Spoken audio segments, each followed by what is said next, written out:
Okay. So you'll just have to say next slide, next slide, next slide. Okay.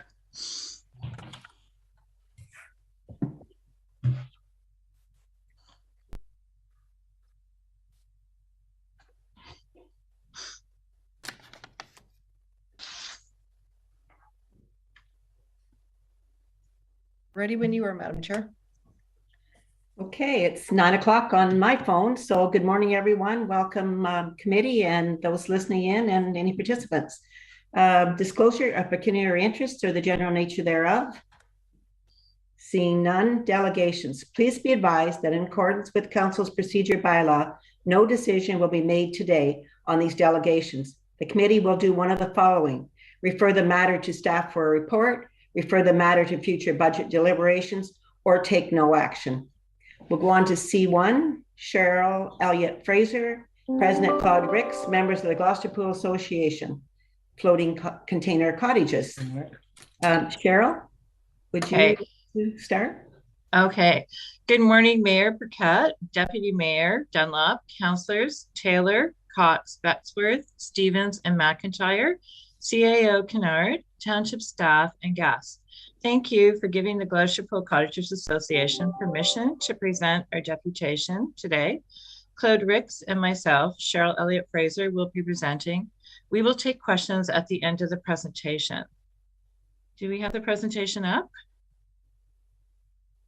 Not yet. Okay, all right. I didn't think we did. Okay.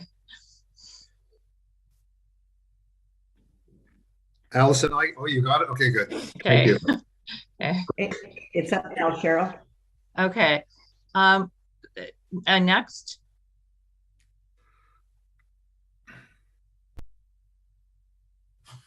Next slide.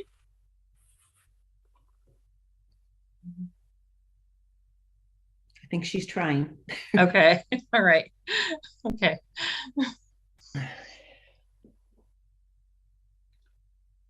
There we go. Okay. Thank you. Okay. We previously sent Council 3 questions, which we hope Council will address. Our first question: would Severn Township consider implementing bylaws similar to the Township at Georgian Bay bylaws 3.2 and 4.6 to control and regulate floating cottages in Severn Township? Our second question is: Severn Township Council may not yet be supportive of bylaws 3.2 and 4.6. We wonder what gaps exist in order for Severn Township to consider developing regulations, and how can we help with closing the gaps? Our third question: we think there is value for Severn Township Council and staff to set up a meeting of key stakeholders, that being MP, MPPs, MDMNRF, Trent Severn, Environment Ministries, Council, and Severn Township staff to discuss this issue, and we would be happy to partner to provide input. Voting season begins in a few months. We are really, really concerned. Our intention this morning is to illuminate the issue and hopefully equip Council to develop an enforceable Severn Township strategy. Next. Next. Next slide. Thanks. These are our new neighbors. This structure is a combination of shipping containers floating on styrofoam, which has been falling off. The styrofoam has also been banned. And we know that this guy has sold another one. So we are extremely concerned that we're going to see more. We are facing an unregulated floating cottage problem. Next. This page shows a listing that was up earlier in 2022. In fact, it was in January. It was online for 3 days with the Toronto Real Estate Board. We've circled 3 or 4 interesting points. It lists the home as on water, float wherever you want, connect to any sewer, hydro, power, but the reality is float on water, and there are no property taxes because there's no property tied to this. When we, Cheryl, confronted the Toronto Real Estate Board, they quickly delisted it as it was not aligned to their guidelines. Having said that, The next page is now where they're advertising. If you go to the next page. So on the right-hand side is a screenshot from Kijiji. The top of it says the Party Palace from $100,000. What's really interesting, and this ad has been written by the same guy that has created the floating container cottages homes in Little Lake, and they're sitting at Severn at the marina right now. He's very strategic in how he messages. He basically says, we've been inspected multiple times and no deviations. Well, the harsh reality is he's been inspected 6 times. 3 were cease and desist orders that he didn't pay attention to, and 3 were fact-finding missions. And you're going to find out on the next page, no one knows what to do with this. So those fact-finding missions came back and they basically have thrown their hands up in the air. One last thing on this page.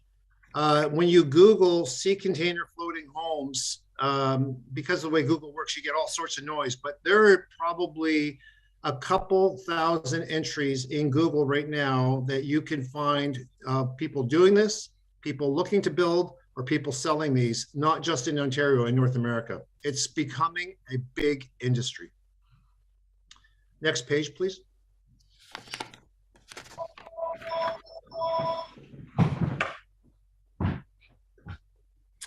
As Claude mentioned, we have gone to several, as Claude mentioned, this is really, really a big issue. We have gone to several agencies, government agencies, and all of them have said, we don't know how to solve the problem, or it's not our problem. Some of the government agencies that we have gone to have been the Trent Severn Waterway. They did create a cease and desist order, but they have told me that this guy can float back on the lake within a month. Transport Canada has classified this as a as a vessel and as a pleasure craft. And because it's listed as a pleasure craft, when he goes to license it, they don't have to inspect it. Transport Canada does not have to inspect it. They have to inspect a commercial craft, but not a pleasure craft. At this point in time, he has not registered it though. We went to Fisheries and Ocean and they said it was an MDNRF problem. We went to MDMNRF and their conservation officer went out twice to remove it, and then he refused to go the 3rd time. The Ministry of the Environment and Climate Change, they have opened a file to investigate the damage that this guy has caused to the environment. The Ministry of the Environment and Conservation and Parks, which is an Ontario ministry, they said to go back to DMNRF. The OPP, they said they couldn't do anything until it's officially registered as a vessel, and it has not been registered as a vessel. Now, FOCA has been really keen to support, but they don't have any knowledge of regulatory framework. We do believe, though, that we think that that this is really a municipally led solution to this and to this problem. We have engaged FOCA, the Gloucester Cottages Association, together with the Georgian Bay Association, are the only associations mobilizing on this issue up to recently, but we're now finding that this is changing. Next page. We think there are several precedents and some case law that has been established that provide guidance, direction, and we believe the solution. Not to do a deep dive, but to give you a sense of what that framework might look like. In the Glassbull versus Crown Supreme Court decision 2015, the judge in that decision cited 2 points of context, which interestingly enough are the law that guides 3.2 and 4.6 for Township of Georgian Bay. First point being, since Confederation, the title of beds of lands are vested to the Crown. And secondly, municipalities have the right to apply their zoning bylaws to those lands underwater in their jurisdiction. 3.2 and 4.6 essentially operationalize those 2 statements. In BC and Toronto, we think the solution is going to end up being something like these 2 jurisdictions. And I'd like to be clear to council, we are not being a NIMBY, not in my backyard group here, we know that this will likely end up being a an issue that will get resolved. It's not about eradicating it, it's about finding the right place. In BC and Toronto, in BC, they have got a set of standards that govern these devices, these floating homes, and they can only be habited in specifically zoned properties. In Toronto, on the waterfront, they define them as floating homes. They have to have a specific location. They have a tax base. They have mooring fees. They have septic connections. They cannot have motorized capability, and they can only be stationary. They can't move. In 2008, had a earlier solution that didn't quite work. Their bylaw was if you have a floating home, it has to be moving constantly. It cannot be permanently moored. A gentleman had one, was threatened to be charged, and he basically said, I'll solve this. He towed it out to the islands and let it sink. That's not a good answer. Next page, please.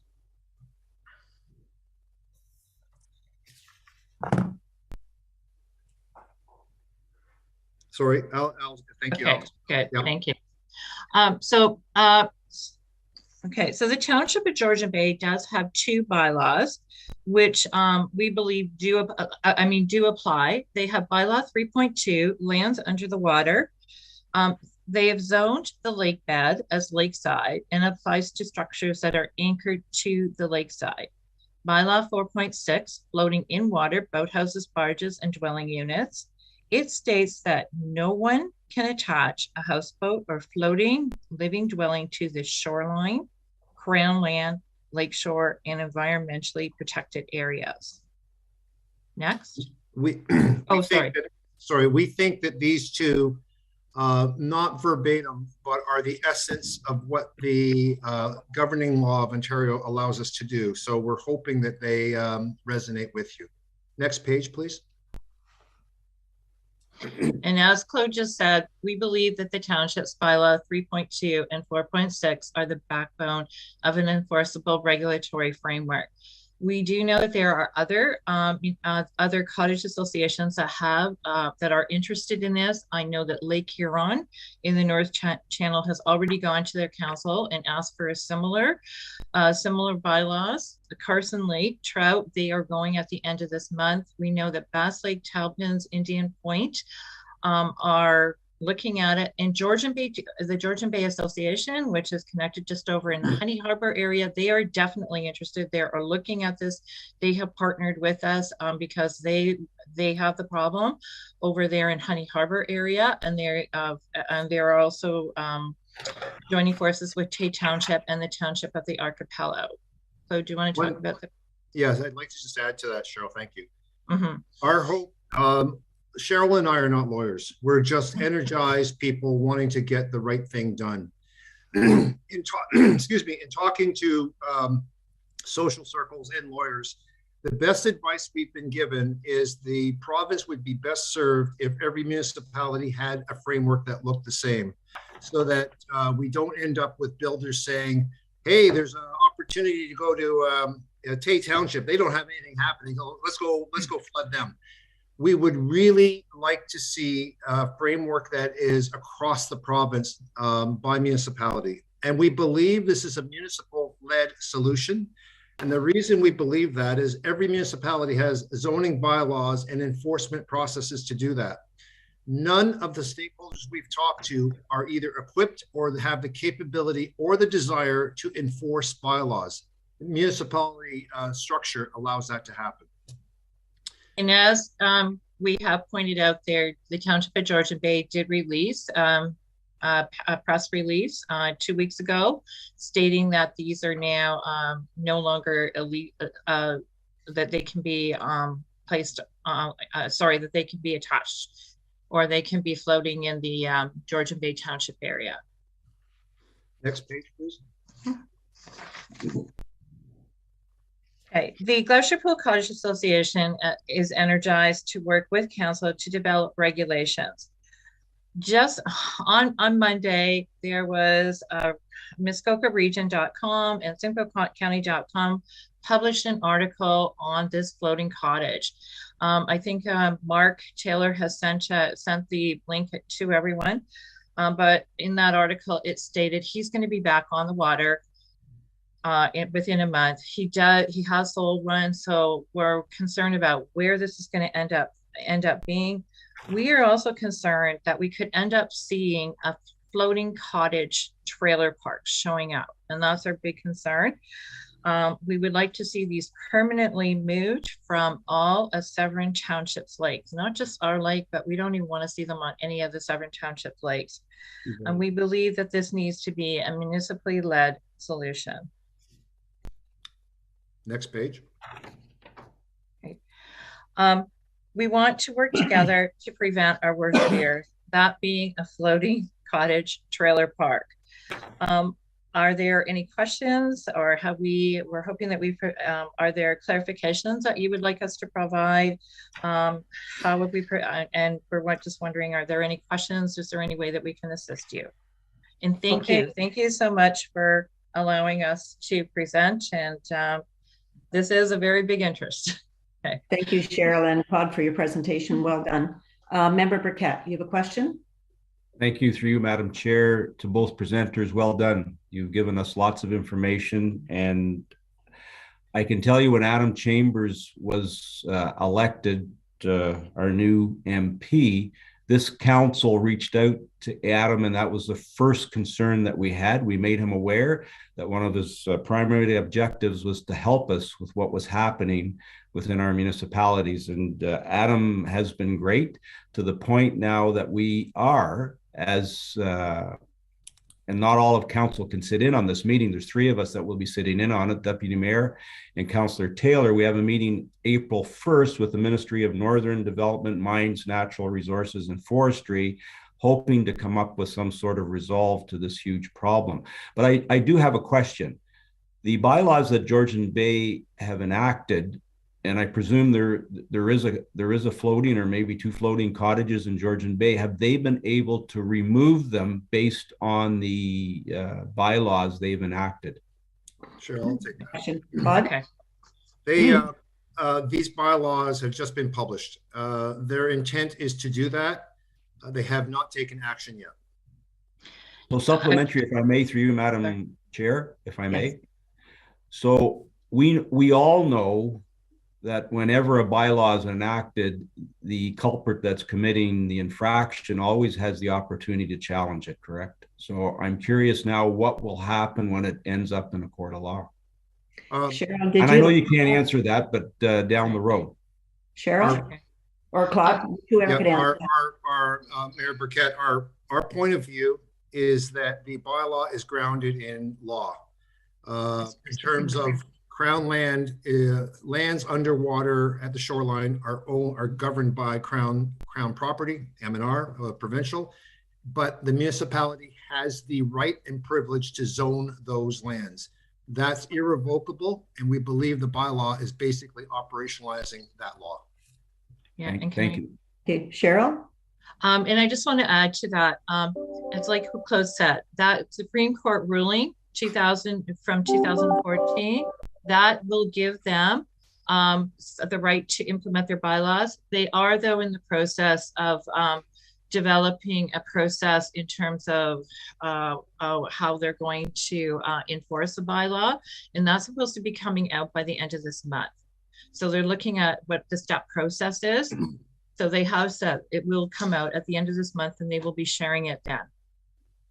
Okay, so Member Taylor was up, but I see our CAO has her hand up. So I'll bow us to the CAO, and then I'll come in later. Okay, CAO, you comment.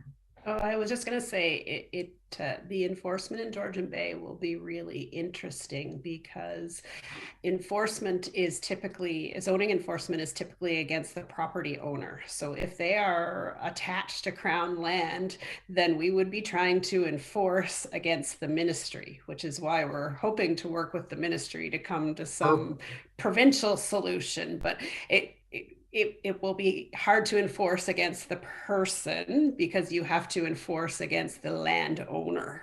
So it gets really messy and complicated for sure.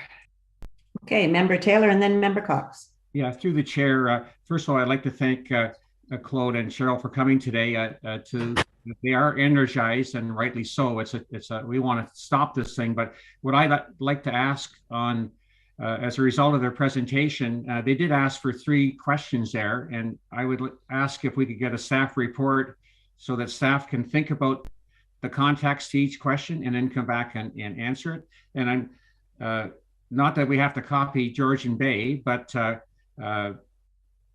it's interesting if we don't have to reinvent the wheel. Let's see what their 3.2 looks like and 4.6, and there's common ground there to work on that. So at the minimum, thanks for the presentation, and a lot of emails have flown back and forth, and I think gives staff, planning, and administration a chance to have a look at your questions and come back and get an answer. And I'm looking forward to being on this meeting on April 1st with the mayor and deputy mayor as well.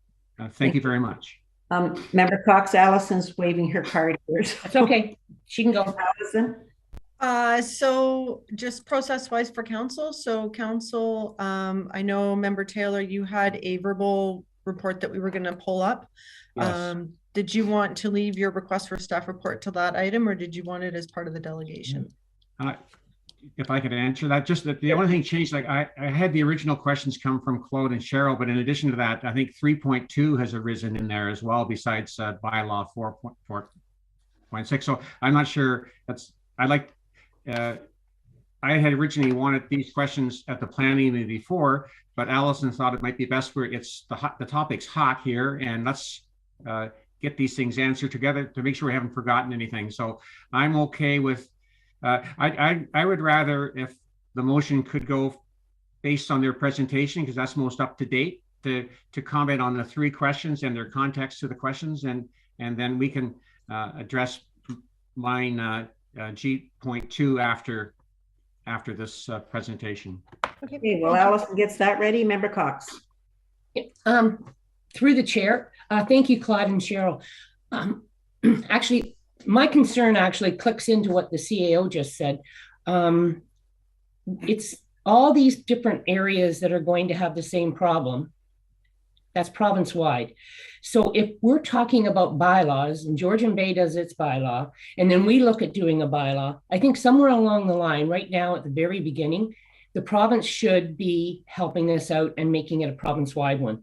Because if it's universal, it will have more strength. And if they help us with it, then what you said, well, we can go here, or we can go there. But does every lake association all of a sudden have to pop up and say, now we have to spend money on making the bylaw, doing the enforcement?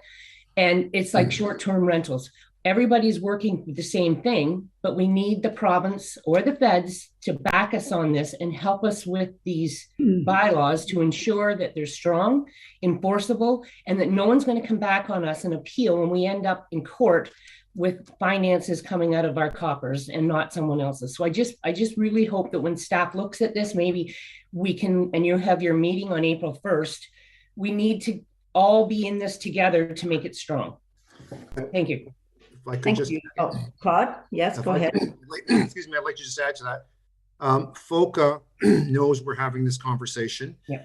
FOCA wishes to communicate to every cottage association and through them to their municipality that we need to do this together, and all of us as municipalities and associations go to either provincial or federal support to get this harmonized. Everyone recognizes this cannot be fragmented. Yeah. And that's what I mean. I don't. Sorry, go ahead. Go ahead. Go ahead, Member Cox. Oh, yeah, supplemental. Oh, I totally agree. But we need them to get together on this. And we have an election coming up, and we need to let them know that this is an issue that we are all united on.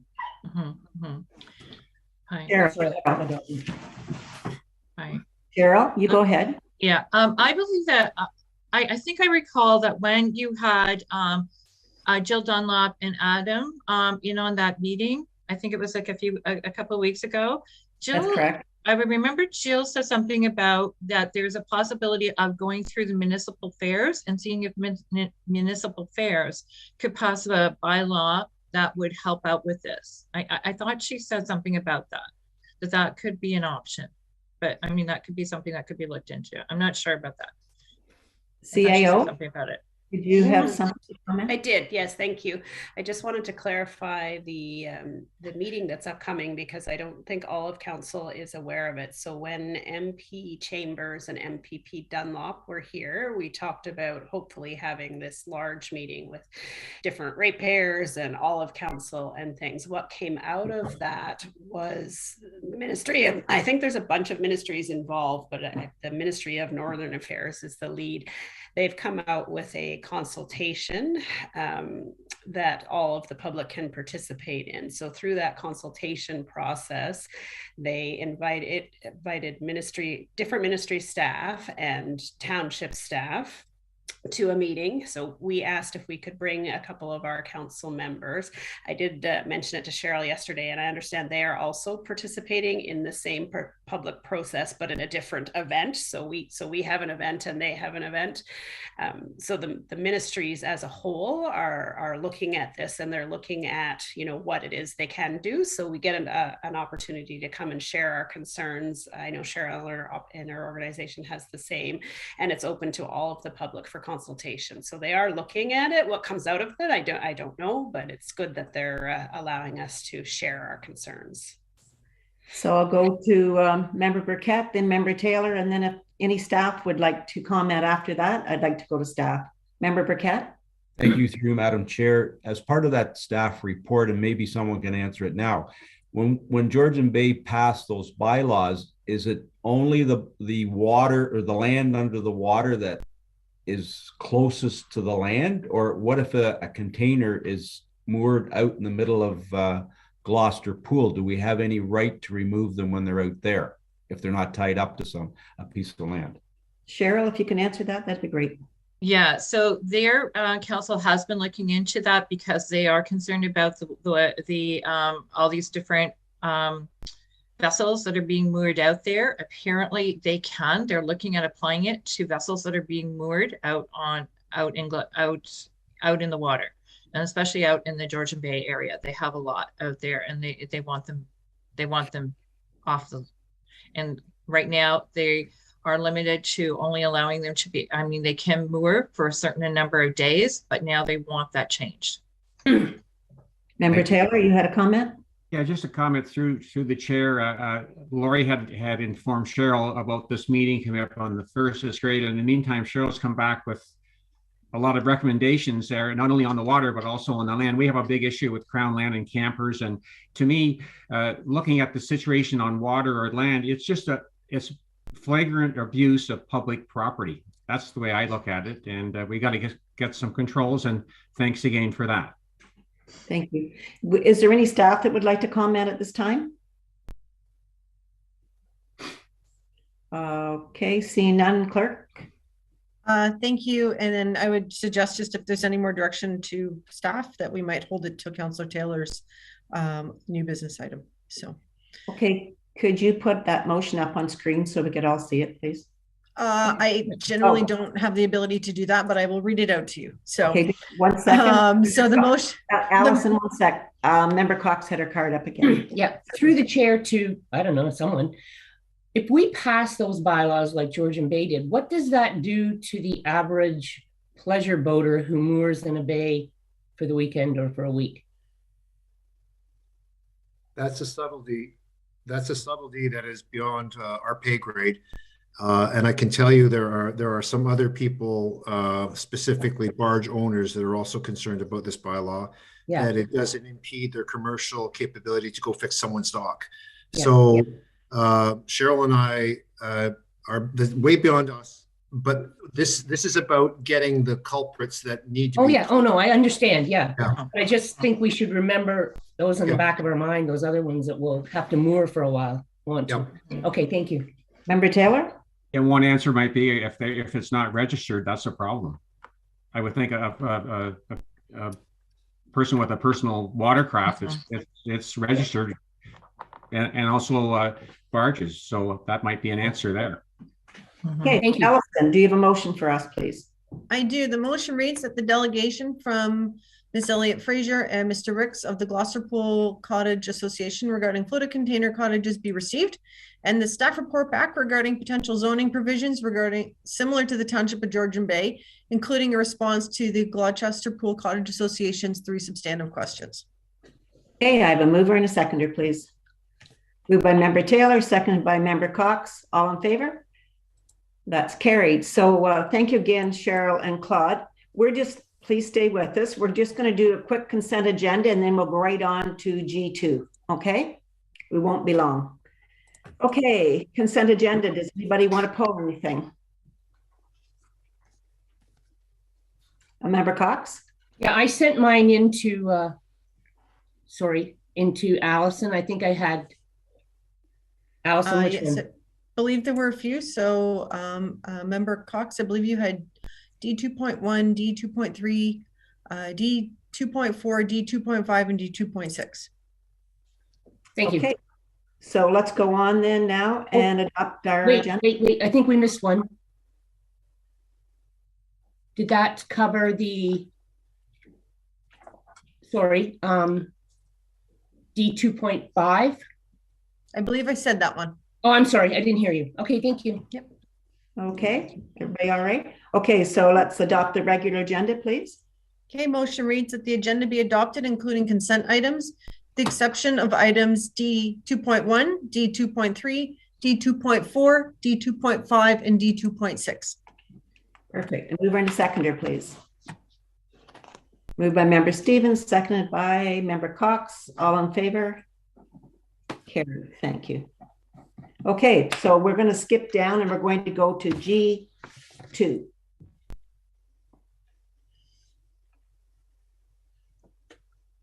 Verbal report from Councillor Taylor, refloating container cottages.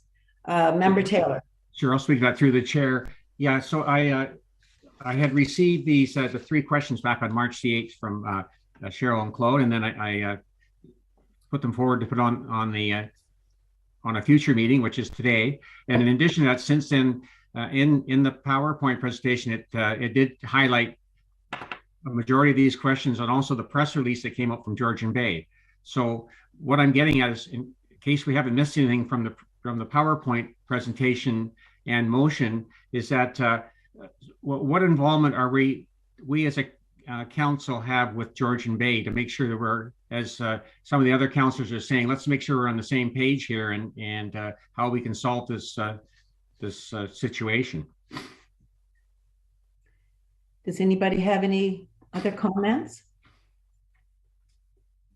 Okay, Allison, do we have a motion for that? I don't know if we need a motion. I believe it was covered under what was passed following the delegation, unless Member Taylor would like to propose something extra. Maybe that we can work with our neighbors here. This is like of any area of in the township. Unfortunately it's Ward 1, but as alluded to, it could go right around. We're surrounded by water. So the Severn River, T Lake, McLean Lake, that these things are going to go all over the place. So I'm asking that hopefully staff can work with our neighbors to the west there to keep us up to date, because I was surprised to get this news release on March the 4th, and it was sort of blindsided that we didn't know anything about it from our end. At least I didn't know anything about it. Maybe Lori can help me out on that. Lori, do you have a comment on that? I do, thank you, through the chair.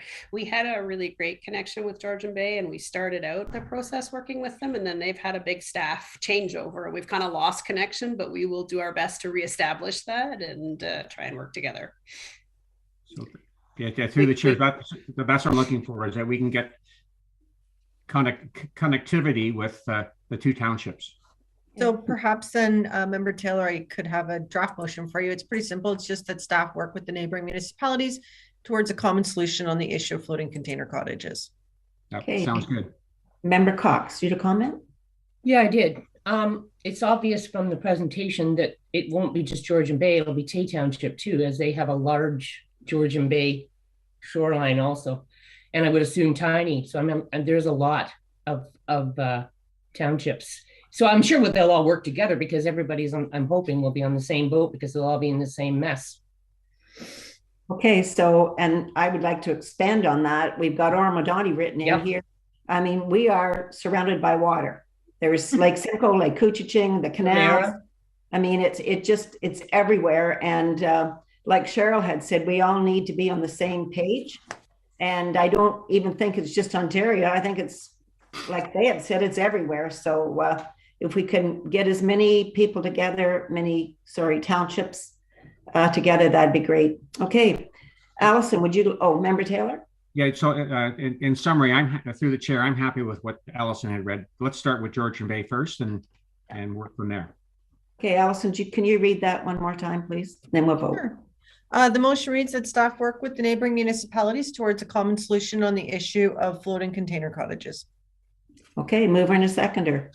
Moved by Member Taylor, second by Member Bettesworth. All in favor? And that is carried. Thank you very much. Okay, we'll go back to reports from officials for direction. F1, recreation facilities. Morning, Derek. Good morning, committee. Thank you for the introduction. Yes, the report here is for a single source award to it is Barry Welding, and these are regarding those gates. The gates have a design that's sort of owned by Barry Welding, and they have a really good design, a very strong response from our community. So we're seeking to get much of the same gates. That's great. So do we want a motion on each one of these, Allison? Just the one motion that's in the report. I'm sorry, I believe there's some questions. Okay, Member Burkett and then Member Cox. Through you, Madam Chair, to Derek, can we ask for a discount, seeing how he's invested so heavily in our township, Derek, or no? Through the chair, I think we exercised that already. All right, thank you. Member Cox? Yeah, I'm glad we're doing this because there's so many complaints and there's been so many close calls with children in the cars and them running around that fairgrounds. There's lots of ample parking at the community center, so it will work out wonderfully. Thanks, Derek and Pat. Thank you.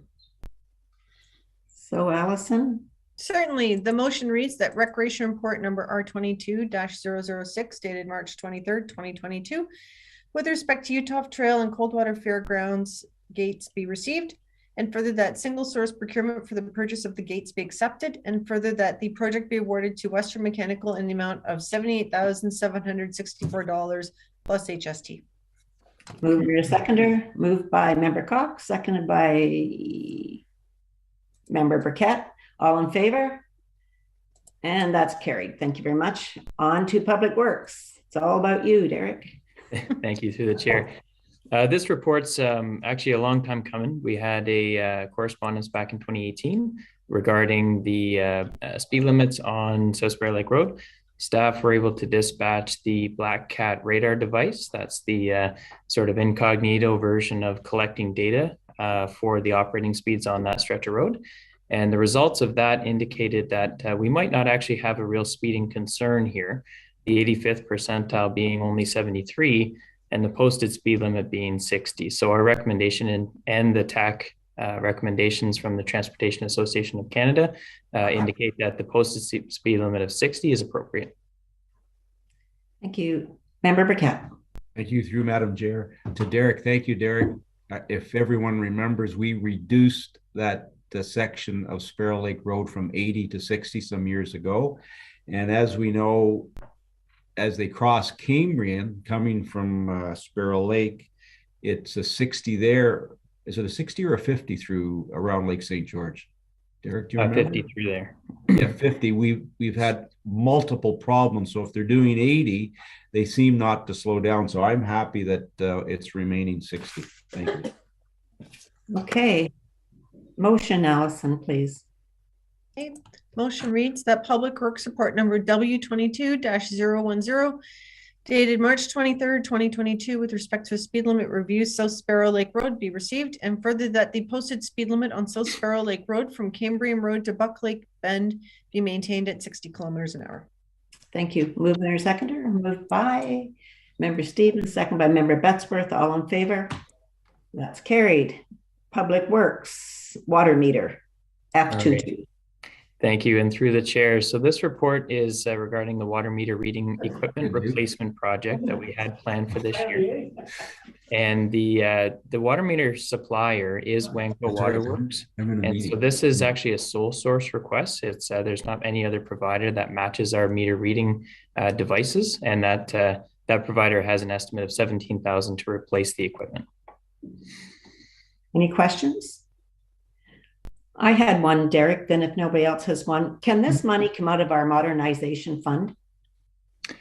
Through the chair, water rates are strictly regulated, if you will, on a service basis. It's a user fee system.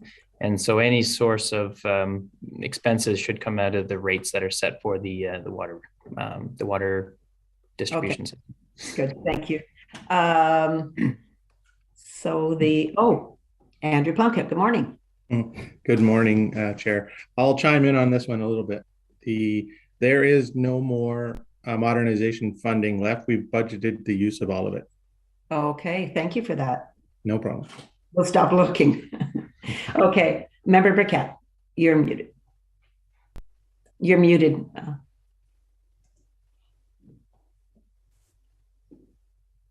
Unmuted. There we go. Sorry. Through you, Madam Chair, to Derek. At one point, we were looking at reading our meters, through the truck, so we never had to get out. Are we going to reach that point at some time where it's not so labor intensive? So through the chair, we certainly did endeavor to look at that technology a number of times, and we continue to do so. At the last time we evaluated it, it still was quite costly for the return on investment, and it was decided not to proceed. But the cost continues to come down as technology advances and adoption happens. For example, the city of Aurelia has implemented a full wireless reading technology approximately a number of years ago, about 4 years ago, and are certainly realizing the benefits now of that investment. So we're definitely monitoring that situation. We'll make a recommendation when it's appropriate to switch over to wireless. Thank you, Derek. Member Briquette, that's what I was kind of hoping we could have used our modernization money for, because if it's going to save, but if we can't do it because it's water and sewer, we'll just trust Derek. I'll keep looking for us. Okay, motion, please. Motion reads that Public Works Report number W22-011 dated March 23rd, 2022, with respect to water meter reading equipment replacement be received, and further that the sole source procurement of water meter reading equipment replacement be accepted, and further that the project be awarded to Wamco Waterworks in the amount of $17,100 plus HST. Thank you. Mover and seconder, please. Moved by Member Taylor, second by Member Cox. All in favor? That's carried, I guess. There. Did you want to vote on that last one, Member Briquette? No, thank you, Madam Chair. I'm good. Okay. Okay. Annual and summary wastewater reports. Derek. Thank you, through the chair, and our apologies for those that have the hard copy with them. This is quite a large file. This is the results of an entire year's worth of data and reporting on our water and wastewater systems. But as you can see from the report here, we're doing quite well. All 6 systems from our inspections by the Ministry of Environment are passing very well, and the reports in the wastewater side very similarly. Perfect. Member Taylor. Yeah, just through it to Derek again. It's obvious that you and your staff have a handle on this item. It's great. But I have a question for you. Have we worked with the health unit at all with COVID on effluent? I'm just curious. That's how some municipalities check the COVID stuff. So through the chair, we certainly were approached as an opportunity to do so. We declined to do so.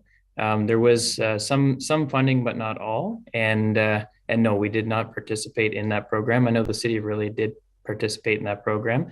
I'm not entirely sure how the data is being used by the health unit. Member Taylor. And just in summary, a job well done there. Thank you. So Derek, how much would that have cost to do that investigations? Yeah, through the chair, it's kind of difficult to report exactly, as we didn't proceed with the work.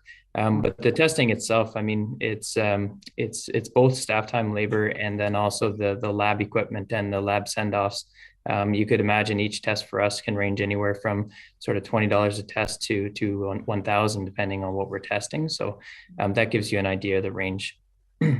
Okay, thank you for that. Motion, please, Allison. I lost my mouse for a minute. The motion reads that Public Works Report number W22-012 dated March 23rd, 2022, with respect to the 2021 annual and summary water and wastewater reports be received as information. Okay, mover and seconder. Moved by Member Stevens, seconded by Member Cox. All in favor? And that's carried. F24, Public Works. Derek. Okay, and thank you through the chair. So this report actually highlights a couple of things for committee here. One is that we had it in our plans to update our site alteration and fill bylaw for quite some time. We knew that it was originally created in about 2011, and a number of just changes really have happened since. And following that, we have new implementation of regulations regarding excess soil, and the management of excess soil throughout the province is kind of the buzzword, if you will, of the industry. And even moreover, has been recently possibly paused as a result of some concerns with rollout. But nonetheless, we're looking to get some technical expertise here. We have some idea of how we want to draft the amendments to our site alteration and fill bylaw, but with all the recent changes in excess soil regulations, we think it's prudent to have an expert come on with us, give us some advice on the language of this, and make sure that we're in compliance with those new regs. Thank you. Any questions? Okay, a motion, please, Allison.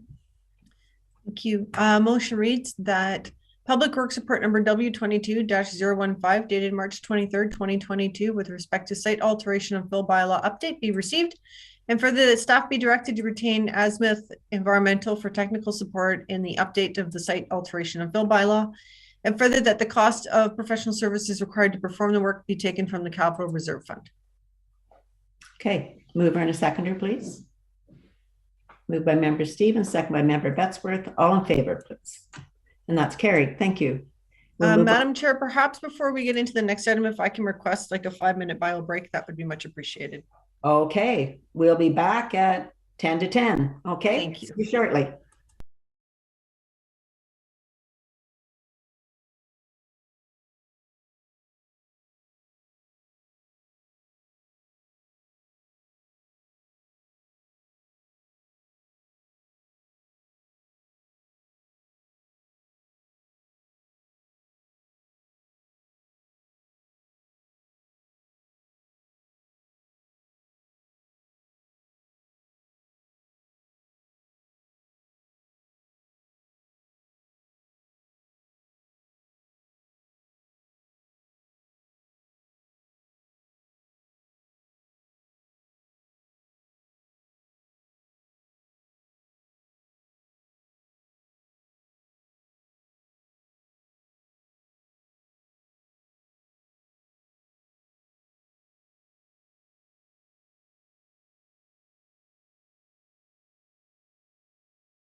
waiting for Member Bettesworth.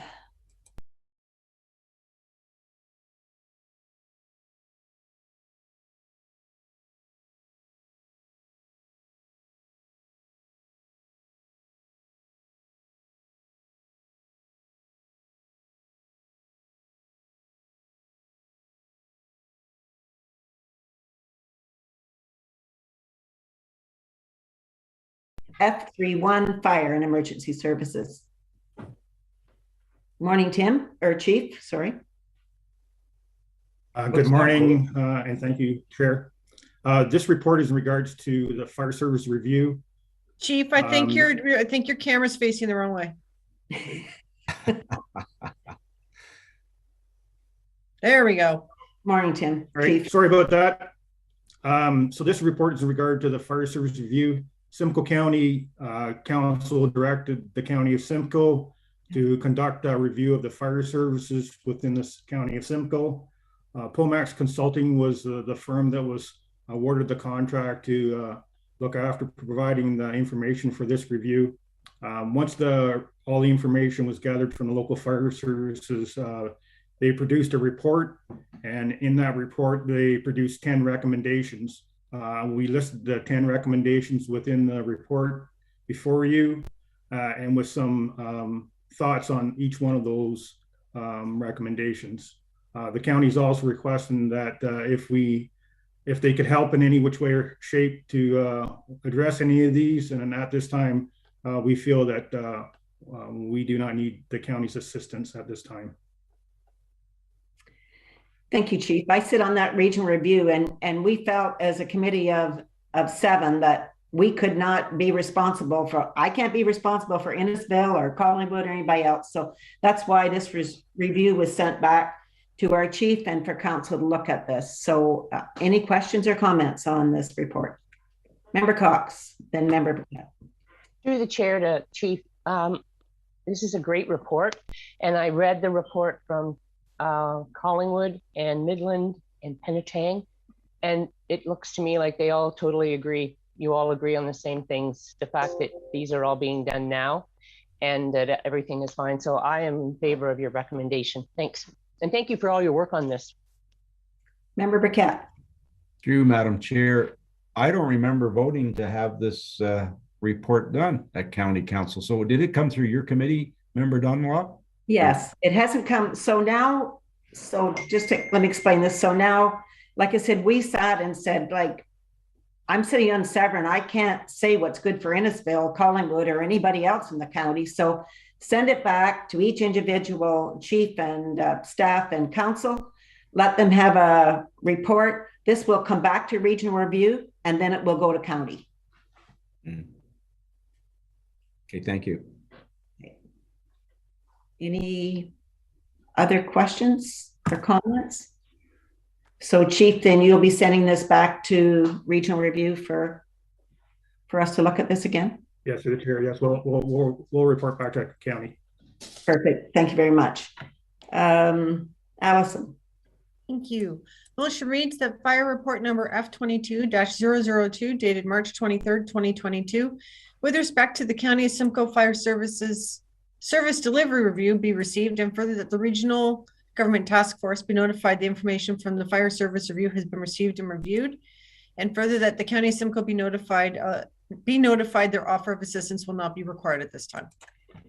Thank you. A mover and a seconder. Moved by Member Bettesworth, seconded by Member Stevens. All in favor? That's carried. F4. Sorry? Oh, F4. Administration. Sorry. Administration. Are you waiting for me, Chair Dunlop? I am. Okay. Through you, this report came several months ago, and council deferred it to after we had Clear Cable come and do a presentation. I think after we heard the MP and the MPP speak, council probably no longer wishes to do this project, which is absolutely fine, but it's an open item, so I needed to bring it back. And if you wish to defeat it, won't hurt my feelings in one bit. Actually, I'd like to step out of the chair on this one and let Member Taylor take this spot. Okay, thank you. I'll take over here. So Lori's made a comment there, and does anybody wish to comment?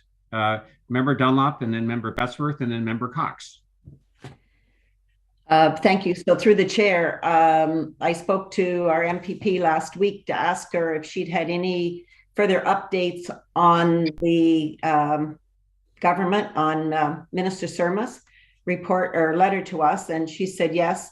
Madani was asking too. Everybody's all excited about this, and it had gone to our name is in there and had gone for approval to government. Was either last week or Monday, Tuesday of this week. So our name's in there. We're just waiting to hear back from them, and then we should all hear. But we just have to keep in mind that within 4 weeks, there's going to be a big announcement, and there'll be a lot of candy given out before that. So I'm pretty sure we're going to be hearing in short time. So I would like a motion to say that we defeat this one and we wait for the government to do their job. Okay, thank you. Member Betsworth. Thank you, through the chair. I endorse and second exactly what Member Dunlop has said. Thank you. Okay, thank you. Member Cox. Nope. Okay, thank you. Okay, if no other comments, if Allison could read a motion, please. I think you're on mute there, sorry. Because the existing motion was tabled back in December and then deferred, if we can just defeat the motion first, that would be great. And then I can absolutely add the extra motion or direction per Member Dunlop that the Township of Severn await funding and direction from the province of Ontario. Okay, I guess through Allison, just read the original motion, I guess. Thank you. So the original motion reads that CAO report number CAO 2021-06 dated March 2nd, 2022, deferred from the December 8th, 2021 meeting regarding broadband analysis be received, and that staff be directed to award a sole source contract to Clear Cable Networks for a township-wide broadband analysis, and further that the project be funded from the modernization reserve. Okay, if we have a mover and a seconder on that. Just need a mover and a seconder, and then you can vote to defeat it. No, can I? Yeah, you may speak, Member Burkett.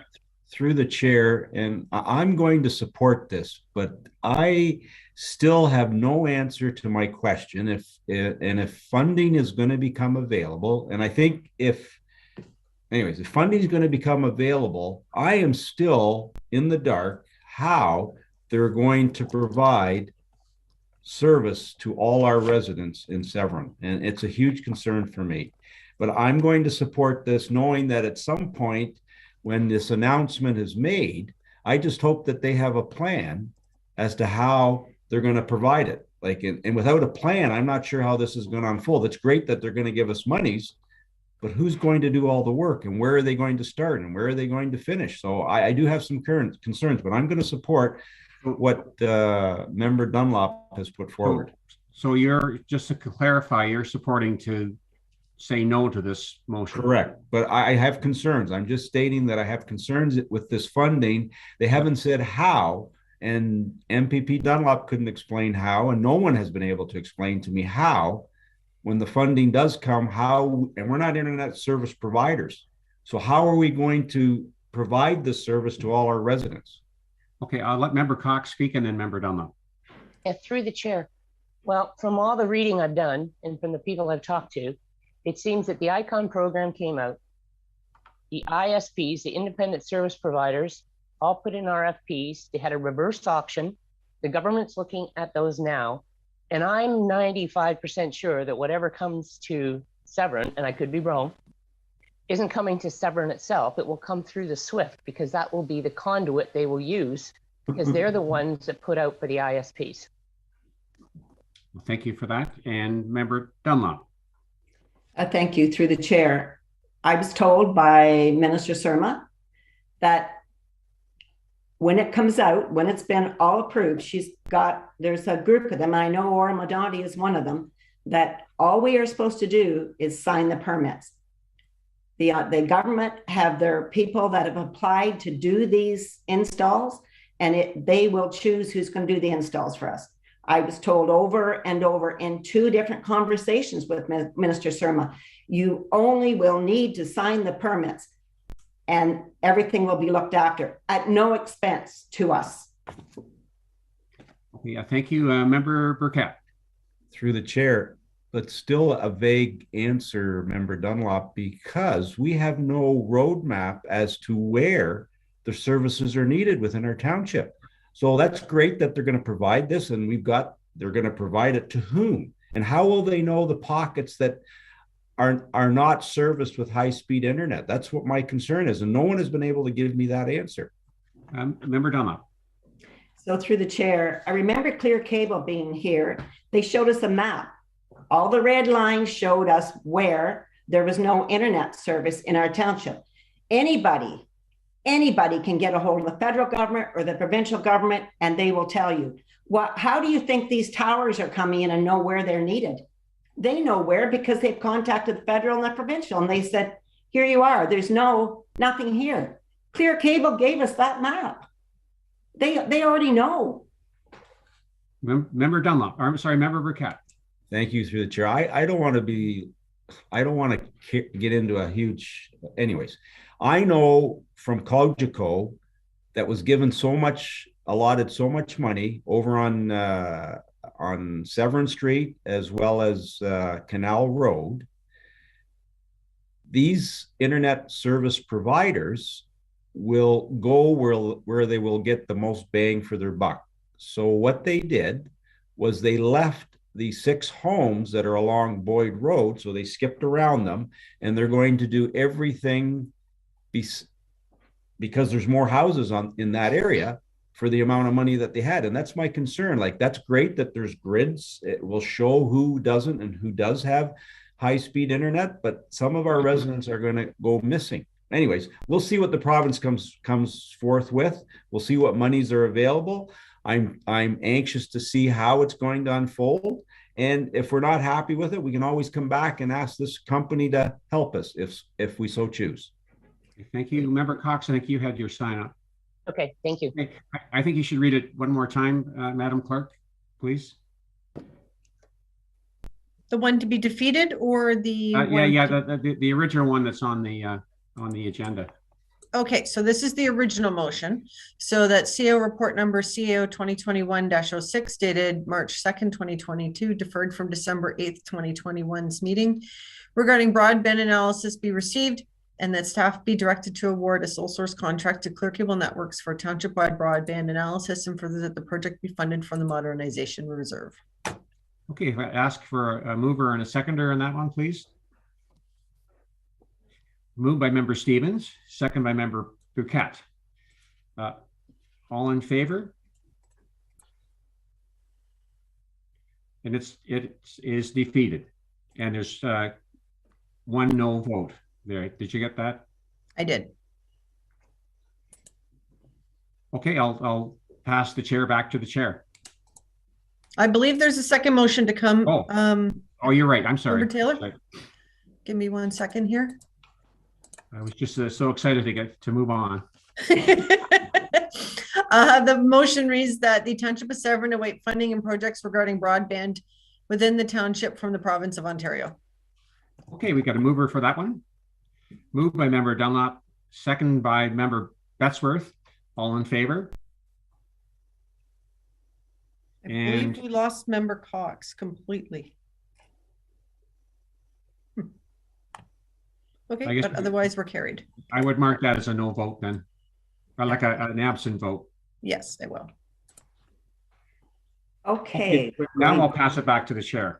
And thank you for stepping in for Member Taylor. So now we are going on to F42, fees and charges, Cowater Cemetery. Michelle, good morning.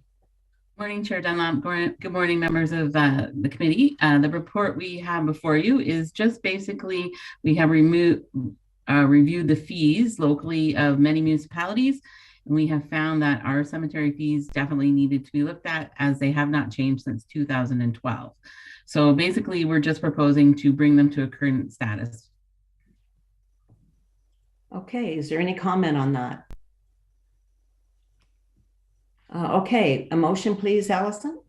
Certainly. So the motion reads that Administration Report number 822-011 dated March 23rd, 2022 regarding fees and service charges for the Coldwater Cemetery be received, and that the updated fees and service charges be approved, and for the required bylaw be brought forward to the next council meeting.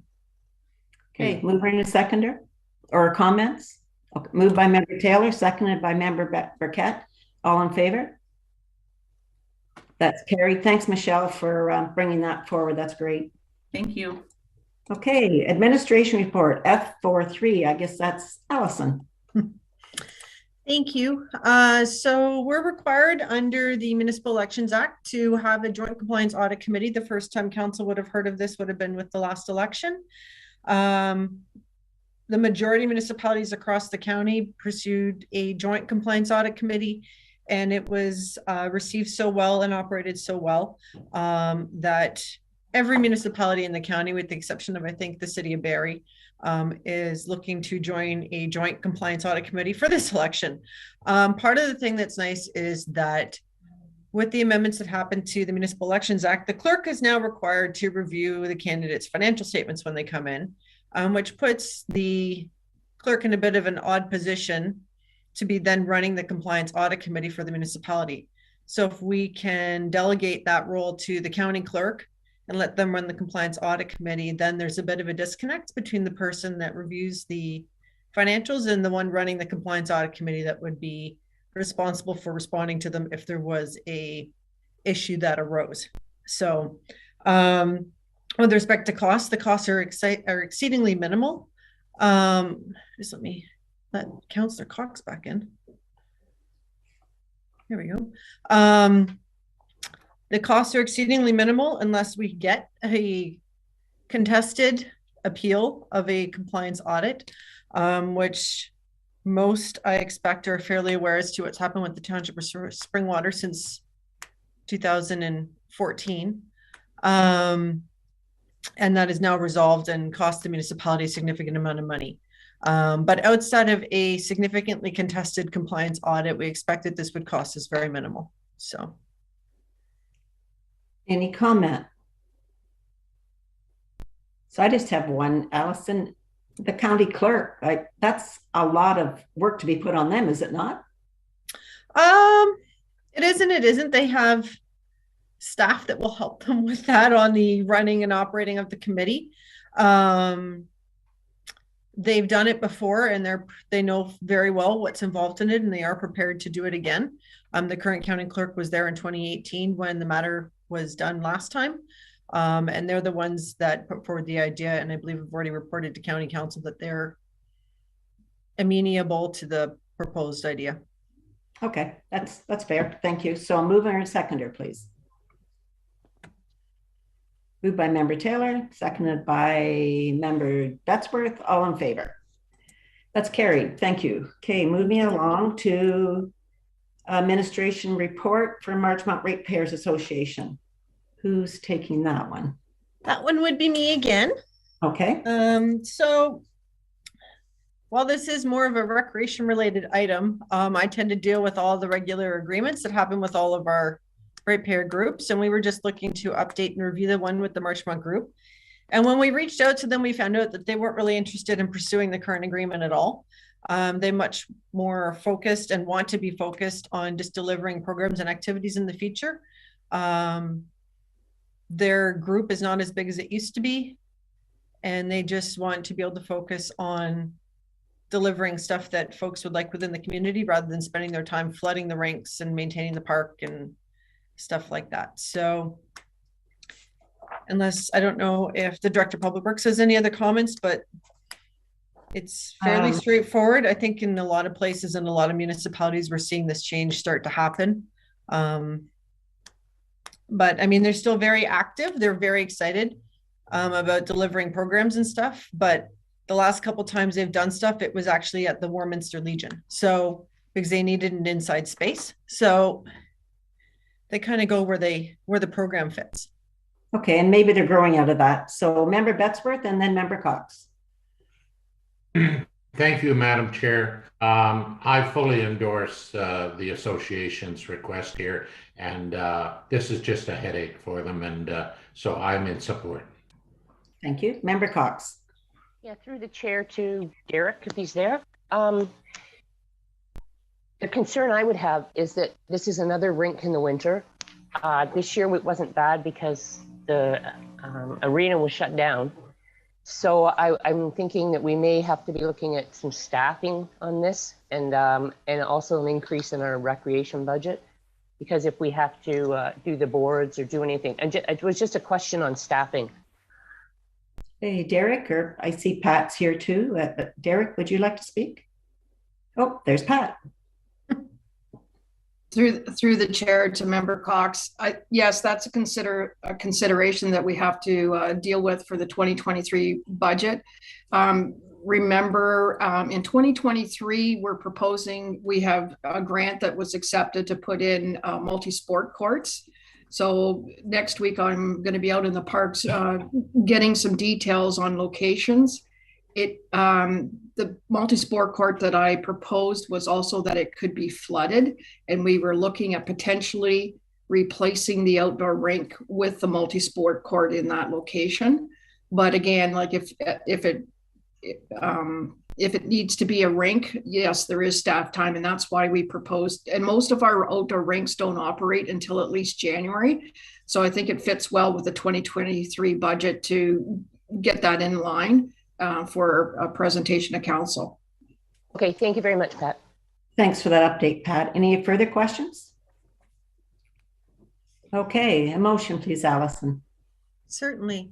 The motion reads that Administration Report number 822-014 dated March 23rd, 2022 regarding Marchmont Ratepayer Association and Marchmont Parkland, 2049 Avery Lane be received, and that the agreement between the Township of Severn and the Marchmont Ratepayers Association for the operation and management of 2049 Avery Lane be terminated effective May 1st, 2022, and further the Township assume all responsibility for the operation and management of the parkland at 2049 Avery Lane.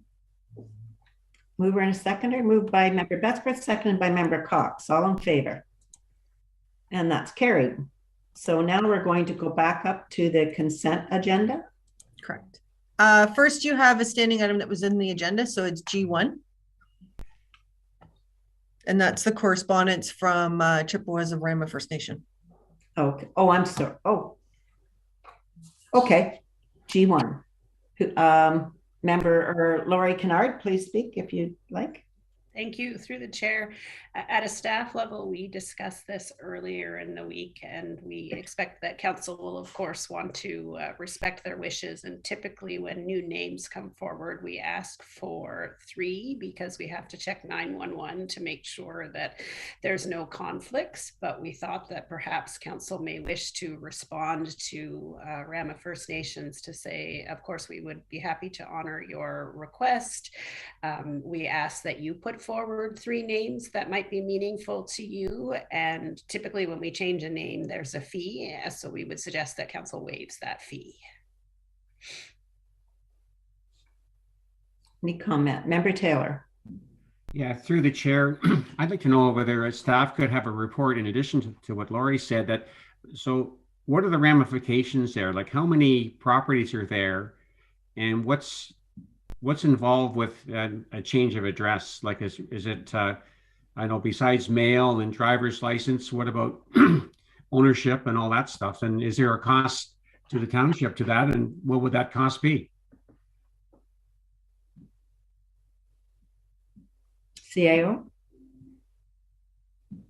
I'm trying to think how we could certainly do that. There will be a small cost to the residents and a small inconvenience of changing their addresses.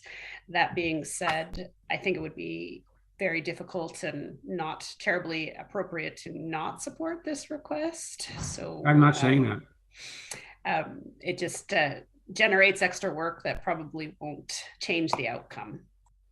Did you have a supplemental, Member Taylor? Oh, don't take me wrong. I'm not saying not do it, but I'm just saying what are there. Have I missed anything on the ramifications and what's involved in this? And as far as I know, been in for 20 years. I haven't seen this happen before. Okay. Member Stevens, and you're on mute, Member Stevens. Just hold your space bar down. Member Stevens, yeah, there you go. Thank you, Madam Chair. Big Chief Road is a very, very long road. There's no question. It doesn't have as many houses as you would think it would have. However, they are very dedicated to what they have there now. And I would suggest that this is not going to go through in an easy format. So I would caution council to be very careful on this as to how we handle it from day one. So are we asking, Allison, could you read what your motion would say, and then maybe we could have more discussion if we needed to? Certainly. So the draft motion reads that the correspondence from Chippewas of Rama First Nation regarding a request to rename Big Chief Road be received, and that council supports the renaming of Big Chief Road, and further that staff work with Chippewas of Rama First Nation on a recommended new road name and report back, and further that council waives the road renaming application fee along with associated costs. Okay, so that brings up some more questions. Member Taylor. Yeah, through the chair to what Member Stevens was saying, well, I think we should involve the residents too. At least let them know something's happening, and maybe they want to be involved. Maybe there's a pioneer from years gone by that we're not aware of it. So I agree with involve the Chippewas and also our landowners there as well. Okay, I don't know who to go to first, Allison or Member Stevens.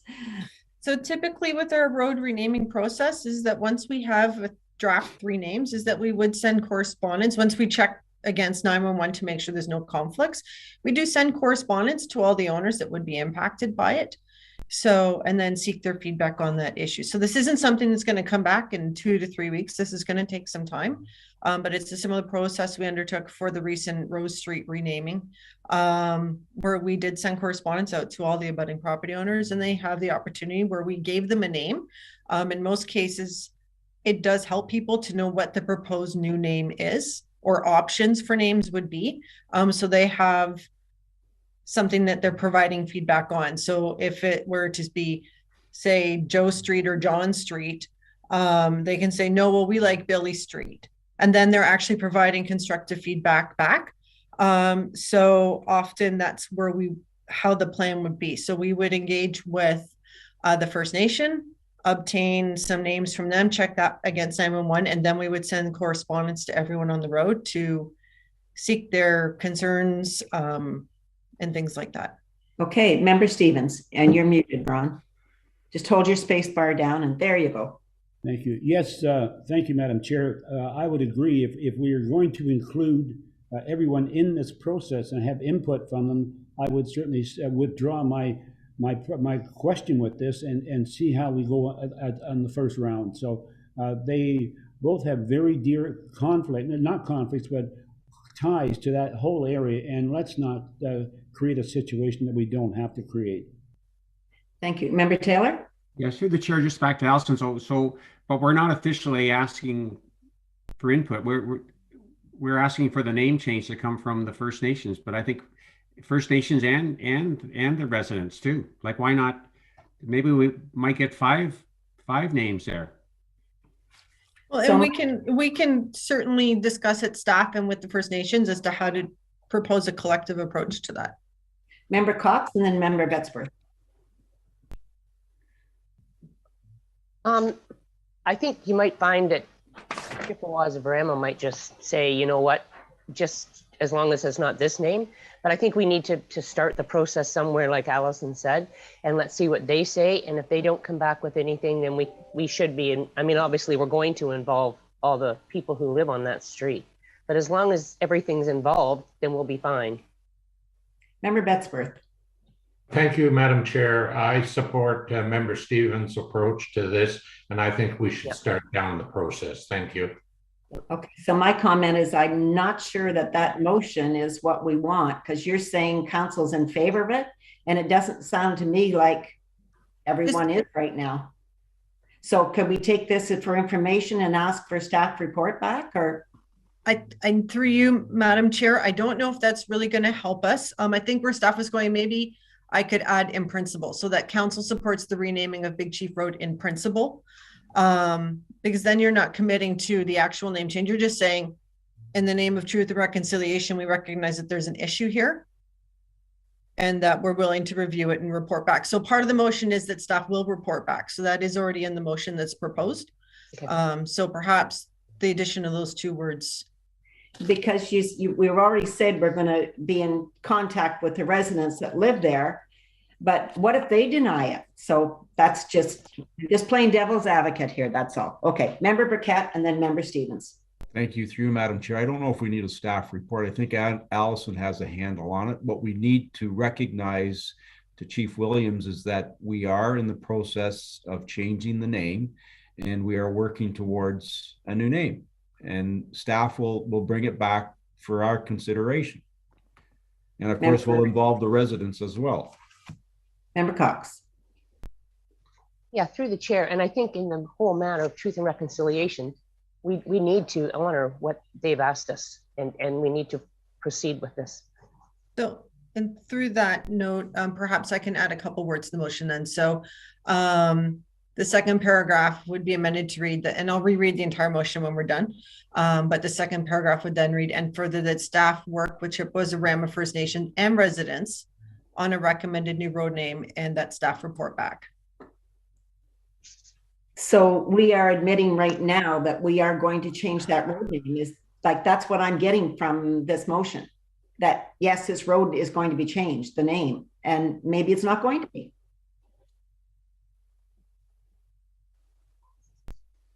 Member again. Thank you, through Madam Chair, but based on Chief Williams' letter to us, I'm happy to support it, and we will have to change the name. Okay, Member Stevens, did you have your card up?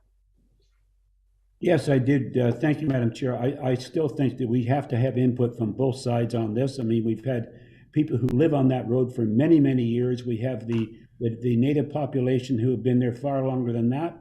And we need to take both of those things into consideration and do it in a very tender way. And if we don't, we're going to be asking for trouble. Thank you, Member Stevens. Member Taylor. Through the chair, I think Allison did mention in principle there. So that gives, if there's any little hiccup there, we can fine tune it as it goes along. So I think in principle, it's the start, if I can, it's the start of a process. Thank you. Mover and a seconder.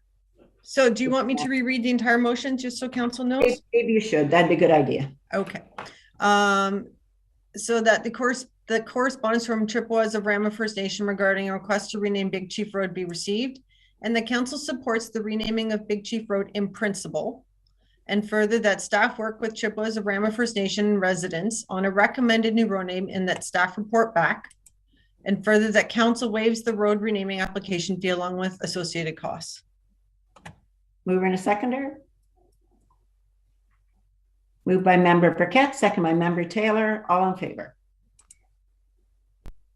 And that's carried. Thank you. Okay, so now we'll go back to our consent agenda. Yes, so now you're at D 2.1. Correct. And I think Member Cox pulled that.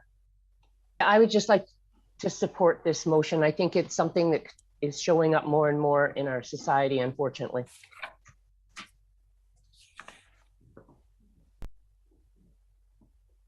Okay, do we need a motion for this, or we're going to do them all together, Allison? We can do them one by one. So the motion will read that the Council for the Township of Severn supports the efforts of the County of Simcoe, furthering awareness of the issue of human trafficking by utilizing all communication platforms available to them.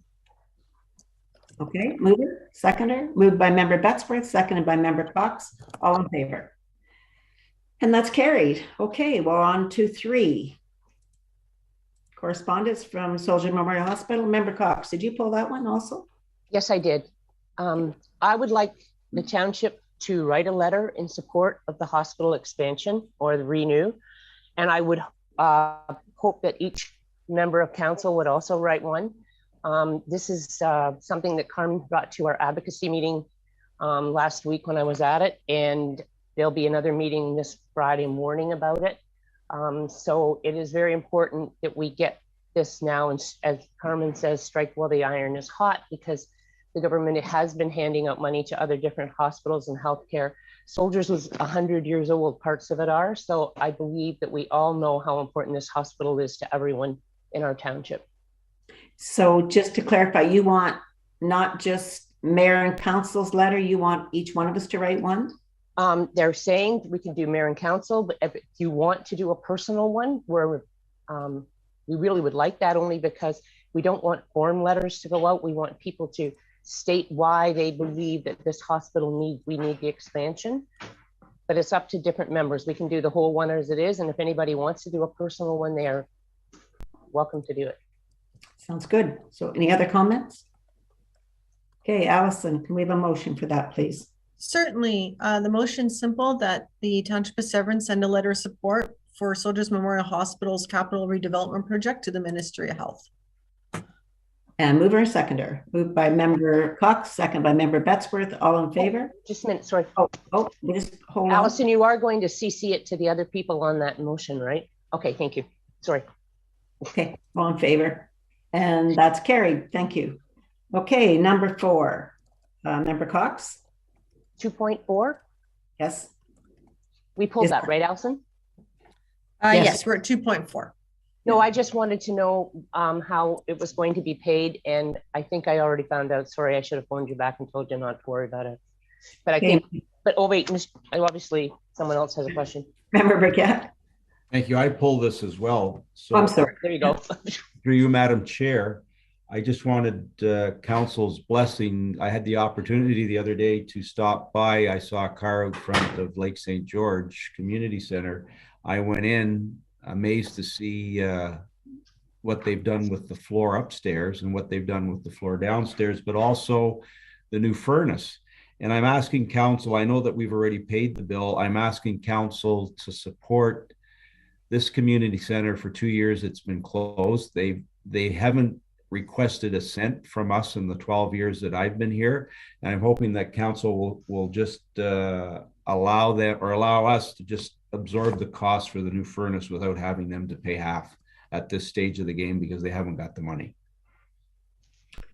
So member Taylor and then member Betzworth. I would support the mayor's recommendation. Thank you. Thank you. Member Betzworth. Thank you, Madam Chair. Member Burkett said they haven't requested a cent. For this, how many cents are we requesting? In other words, what is the cost of the furnace? Member Burkett, you. Thank you, through you, Madam Chair. The agreement that Lake St. George has with the township, I think, and Andrew can correct me, but I think they pay half. So the cost of the furnace was $5,800. So we would pay half of it, and Andrew may want to speak to that. Andrew, if I can through the chair. The mayor has it exactly correct. They would typically pay for half of that $5,800. Can that come out of that grant fund that we have? Is there any money there at all? There is no money left in the grant fund for 2022, but we can absorb it likely in recreation operations for the year. Okay, it was member Stevens and then member Cox. You need to hold your space bar down, member Stevens. No, we can't hear. There you go. Okay. The group that has gone on there at the hall for years have done an excellent job in keeping it operational. Unfortunately, time moves on. People, they get old in years, and they've lost a number of people to passing away and everything else. But it doesn't lose sight of the fact that hall has a future, and we need, as a township, to look at that and how we can better that whole area by giving them a recreation center, again, that's viable. And it doesn't take much to do it, but let's get people online who really want to make it move. Thank you. Member Cox. Yeah, so I'm gathering we're going to pay the full $5,800, right? That's what we're saying. That's what we're going to vote on. Okay, perfect. Okay. And just my 2 cents, I can't agree more. These are part of the communities, and we have to keep them together. People, being what we've just been through, everybody understands how much communities have to be together and involve and support each other. So, Allison, if you've got the motion, we'll work on it. Certainly. So the motion reads that the correspondence from the Lake St. George Community Center be received and that the Township of Severn fund the furnace replacement from the township's general operations budget. Was that the general operations or was that from Andrew? Was it going to be from recreation? Well, the general operations, it'll be recreation because that's where the Lake St. George Hall is reported in the first place. Perfect. Mover and a seconder, please. Moved by member Cox, second by member Stevens, all in favor. And that's carried. Thank you. So number 5. Who pulled that? That's Township. I did. Okay. Yeah, I'd like to speak to this. I got an email from Tom Rockus in January about this, and then it came back up again. And then I read in the paper how Innisfil had handled this motion. And I believe that what Innisfil is doing is exactly how I feel. I don't think we should just throw it out. Our residents need an appeal process. And if we don't have LPAT, all these, OLT, Ontario Land Tribunal, all the appeals will go to court. So either way, we're still going to be paying. They can't, people have to be heard. And the provinces that don't have an OLT, that's where it goes, is to the court system. So I would like to amend amend the motion to say that we endorse the request that the province of Ontario mandate the OLT to give significant weight to the municipal decisions and local policies in their OLT decisions. Because I think that it does provide a service, but they need to give more weight to our decisions and our policies, local municipality. Any comments? Councillor Cox, I'm going to get you to reread that since it wasn't provided to me in advance. I'm very sorry. I think what we want to say is that the OLT gives significant weight to municipal decisions and local policies in OLT decisions.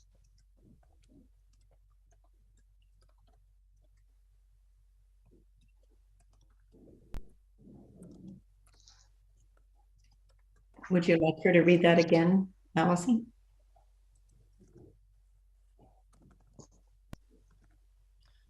So the motion I have, and bear with me, Councillor Cox, is that the Council of the Township of Severn recommend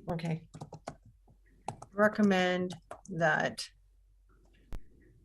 the Ontario Land Tribunal OLT mandate be amended to give significant weight to local policies and decisions within OLT decisions. Municipal decisions and local policies in OLT decisions. Sorry, I should have sent this to you, but I didn't know if anybody's going to pull it or talk to it besides me. Okay. So we'll get out when Allison's done there. We'll get her to read it just one more time, Member Cox, and make sure that's she's fine. Yep. It's just that if we do this, if we just throw it out, there's no land use conflicts, heritage designations, anything, and no one has a chance. Okay, how's this, Member Cox? That the Council of the Township of Severn recommend that the Ontario Land Tribunal OLT mandate be amended to give significant weight to municipal decisions and local policies within OLT decisions. That's fine. Thank you very much. Okay, mover and a seconder. By Member Cox, seconded by Member Betzworth, all in favor. And that's carried. Okay, we move on to number 2.6. D2.6 is where you are. 2.6. Who pulled that? I believe that was Councillor Cox. I did. Sorry. Go ahead. I would like to support this. There is a huge issue in Georgian Bay on this, and I just wanted to make sure that we supported the fact that they're what they said in their report. Sorry. Okay, move on to, or any, is there anybody wants to speak other than that? It's a long one, I'm sorry. Okay. The motion will be that the Council of the Township of Severn supports the resolution from Severn Sound Environmental Association regarding microplastics. Okay, thank you. Mover and a seconder. Moved by Member Stevens, second by Member Cox, all in favor? Okay, we're moving on back way down here to, I guess we're at committee member updates, Allison? Correct. Okay, so we were going to start at number 5, but Jim number 5's away, so we'll go back to number 4. Ron, member Stevens, sorry. Could you hold your space bar down, please, member Stevens? There we go. Last month, I have had 4 meetings, 3 of which have been with library board and 1 with, and 2 with SSCA. So that's a total of 5. Any comments on those committees you attended? No, other than the fact that they've been very, very busy, and I'm very pleased about that because it shows that they care. Good. Okay. Any questions to member Stevens? Okay, moving on to Mr. Betzworth. Thank you, Madam Chair. We have not met on Otis Park for some time because of the COVID, but also because of Winterfest and other things that they were working on. But the financing, I will report that the financing for the new roof was approved. The work has been done, and they're chugging on. One of the most successful ventures in the last year with regard to Otis Park has been their, I call it paddle ball. What's it called? Pickleball.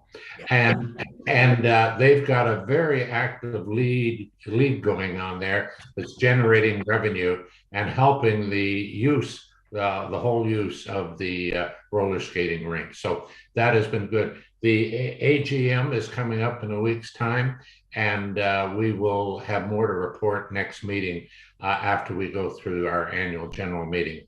Also, just a report from the Physicians Recruitment and Retention Committee, just to want to alert council that they've done an analysis of the retirement scheduled over the next year with regard to doctors in the Orillia and surrounding area.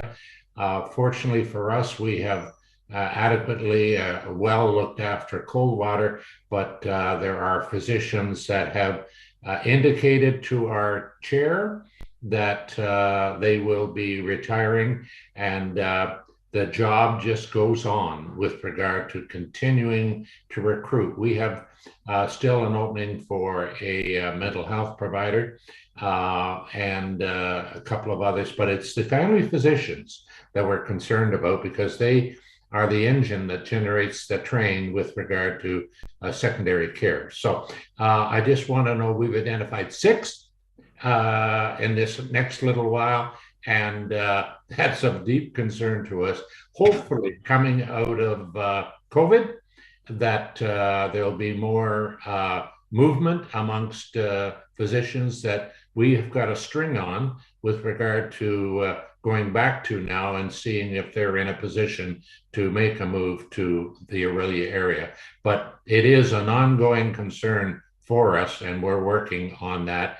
And fortunately, also with the opening up of COVID, that we're going to be able to start some of our fundraising activities again, which had to take a back seat, unfortunately. And let me tell you, I hear it over and over again. I want to particularly indicate this to Mayor Burkett, although he's not Mayor Burkett on this committee, but I want to let you all know that they are abundantly appreciative of the increase in the support for the committee so that we can do our job and attack this family physician retirement problem that's coming up. Thank you very much. Thank you. Does anybody have questions for Member Betzworth?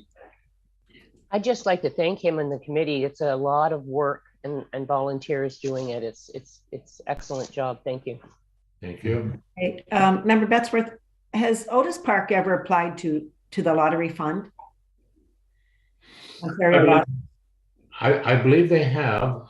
They've gotten some help, but that huge roof repair put us in a deficit position. But the financing is smoothing out now because we've increased revenues such as pickleball and other areas.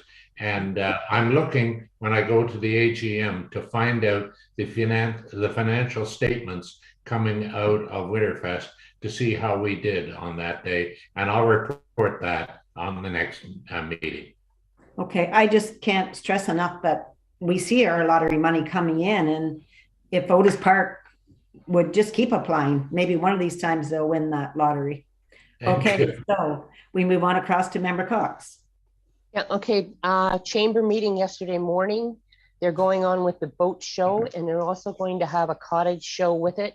And the theme will be sustainable green. And they're also going to have a lot of electric motors. They're working with the Net Zero Committee in Aurelia. The price of gas and the unavailability of motorboats, they wonder how that's going to work. The opening of the Port of Aurelia will be Thursday, May 12th. They're going to have Christmas in June again, and they've already sold out the A Spine dock for that event. They're offering a trip to Ireland in 2022. Anybody who's interested. The BAA Awards are on April 9th. I'm the chair of the advocacy committee, and we have 4 issues: healthcare, internet, healthcare, internet, roads, and economic development.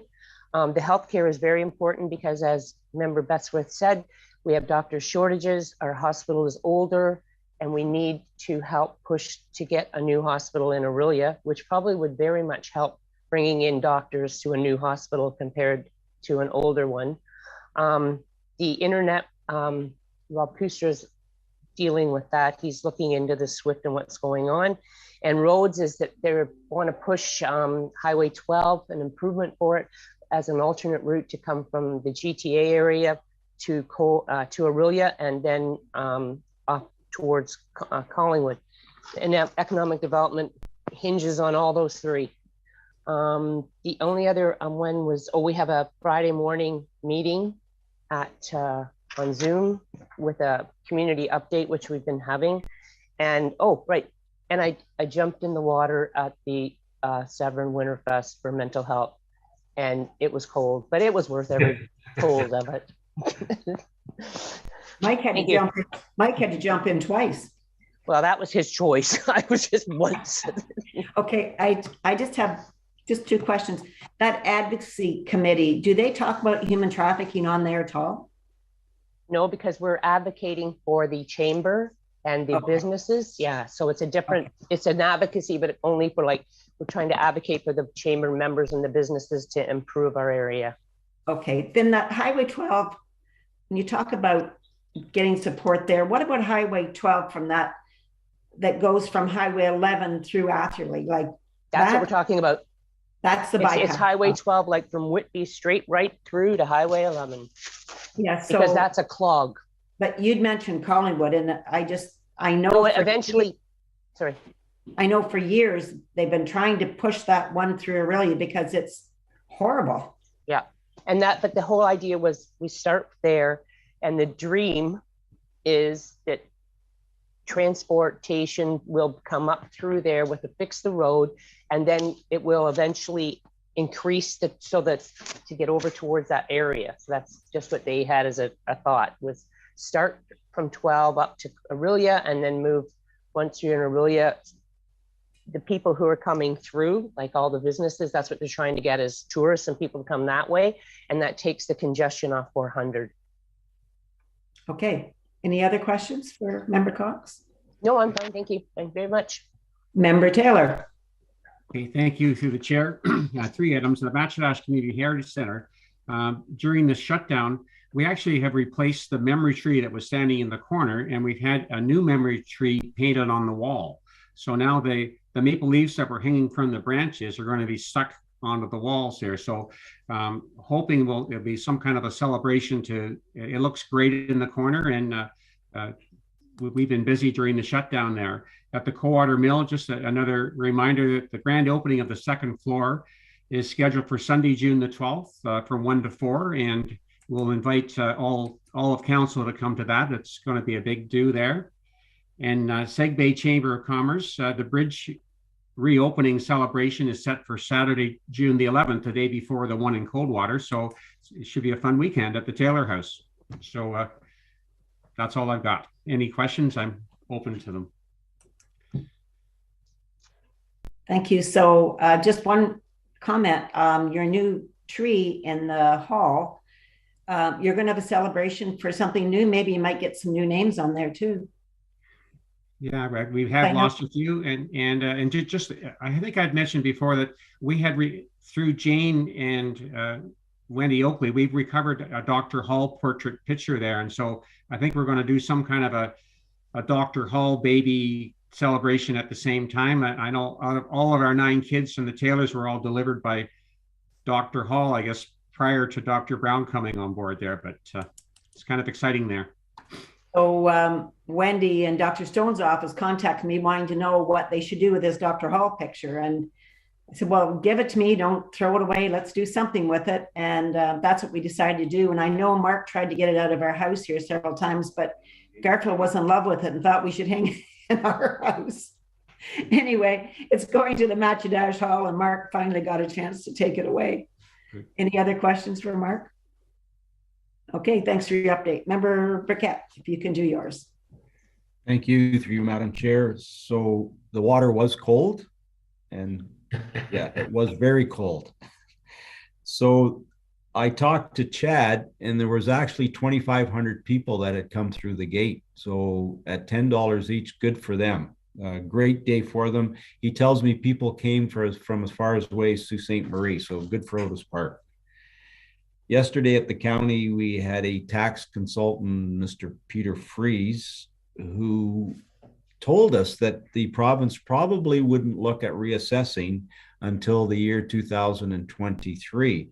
And I think they're still lost as to how they're going to, or how this is going to unfold. I don't know what you're going to talk about, Madam Chair, but maybe I'll just let you, I'll just say that Honda has, or the feds and the premier at Honda, and they're investing 1.3 billion, which is huge for this area. So kudos to them for making that investment in our area. And I'll let you speak, and if there's something that you miss, I'll add to it, if that's okay. No, there's just I wanted you to talk about like, I don't want to step on your toes, and that because you were on the airport committee. Speak to that. Exciting stuff there. So if you'd speak to that, I'd appreciate that. Thank you, Madam Chair. So the airport, as it stands today, there's industry that wants to come to the airport and invest. So what they do is they actually rent spots, chunks of land out. Unfortunately, the airport is one identity. So what they're looking at doing, and they have to go through a public meeting. It's a draft plan, a subdivision. They're going to divide the airport into 19 separate blocks, which will allow a lease to happen between an industry that is wishing to come to locate at the airport. And what they're looking for are industries that lend themselves to the aeronautical division. So that's exciting news for the airport. Thank you, Madam Chair. Yeah, that was great because it's they've already got interest. So that's really good. And it was passed yesterday. So back to the county again, the affordable housing stats came in, and Collingwood did one, and it was really interesting. If anybody wants it, we'll get it forwarded to you. But I think it's nothing that none of us didn't know but the income coming into houses, like, it's not that great. The cost of houses, rental costs, and the biggest thing is availability and needs are huge, but it's just something they've got to work on. That tax ratio that member Burkett was speaking about, the accountant stressed that the county is doing really well. We're right up there with the best of the best, and that was encouraging to know. They also talked about so then we're going to be reassessed in 23, 24, but they're saying don't get all worried that, okay, my neighbor sold his house for 1.5 and I'm paying 500 right now. They said don't go crazy on that yet. They talked about reducing the industrial commercial rate to 1%. And that was one of the questions was, okay, if you're reducing that, is that going to come back on my residential homes? And they said no, because they didn't expect it to, because there's going to be enough new housing residential that it would probably equal itself out, but it would make way for more industrial commercial in our areas as it moves north. And I think that was one of the things that we'd wrestled with right here in our own township about commercial residential.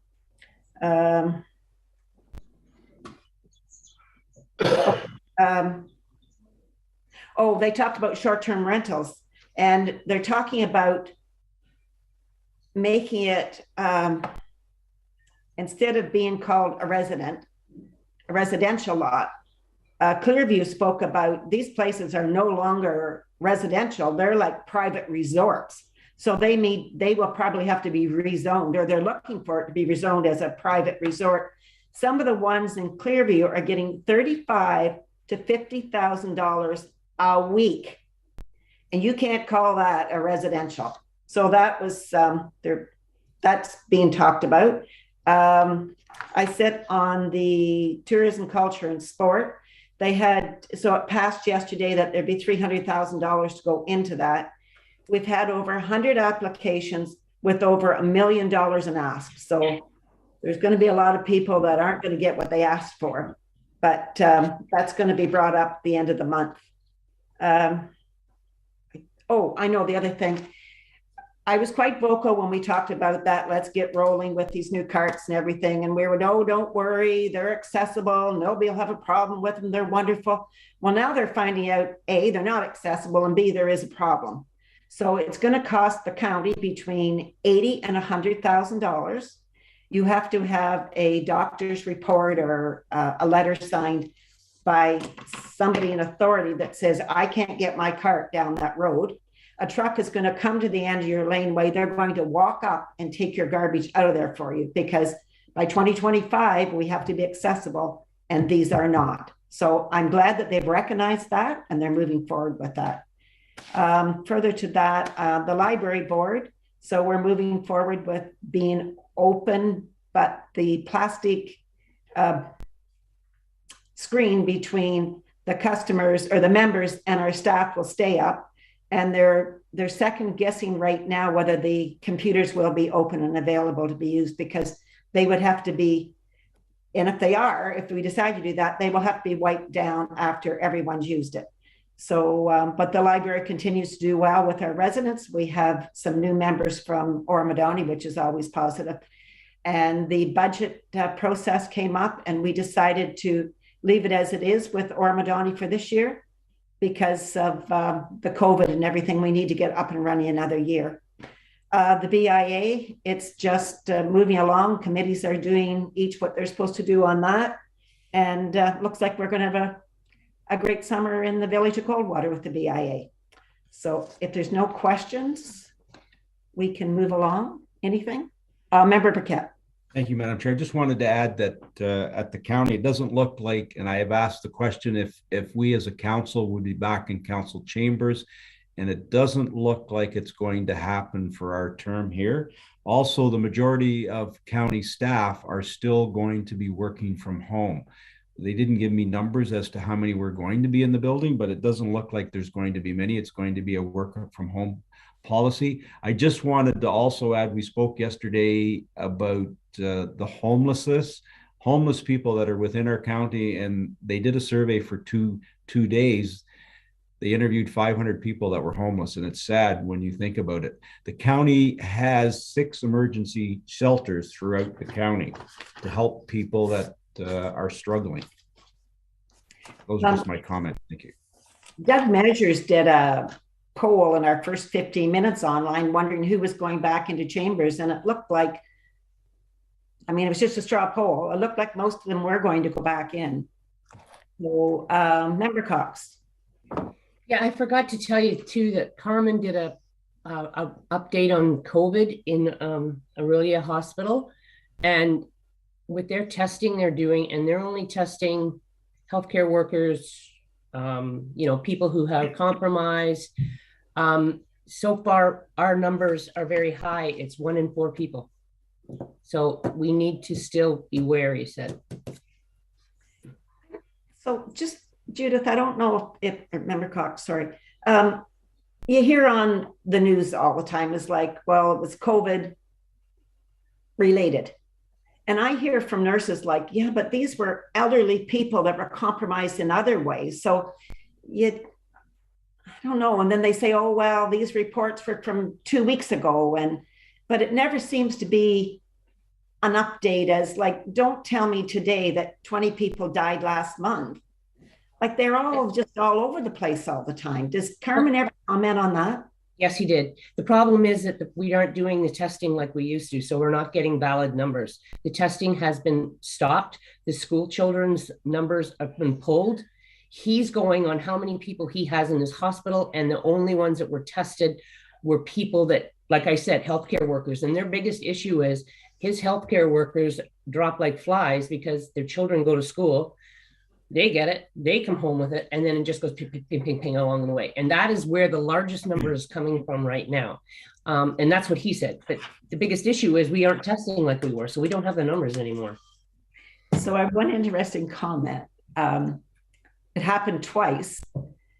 The little girl was 7, and she knew that if she liked to stay at home and do online learning, and she knew, and 7 years old, that if she told the teacher she wasn't feeling well, her head was aching, and she thought she should go home. She thought she had COVID. Home she went. Her mother and father work at the hospital. They get the call, we think your child has COVID. You need to come here and get her. First thing they have to do, my child's got COVID. I have to go home. These kids are so sharp on this, they don't realize what they're causing. I can't believe it, but it's happening. Anyway. Okay, is there any more comments on anything? Thank you. Thank you. Then we'll move on to Chief Administrating Officer updates. Lori.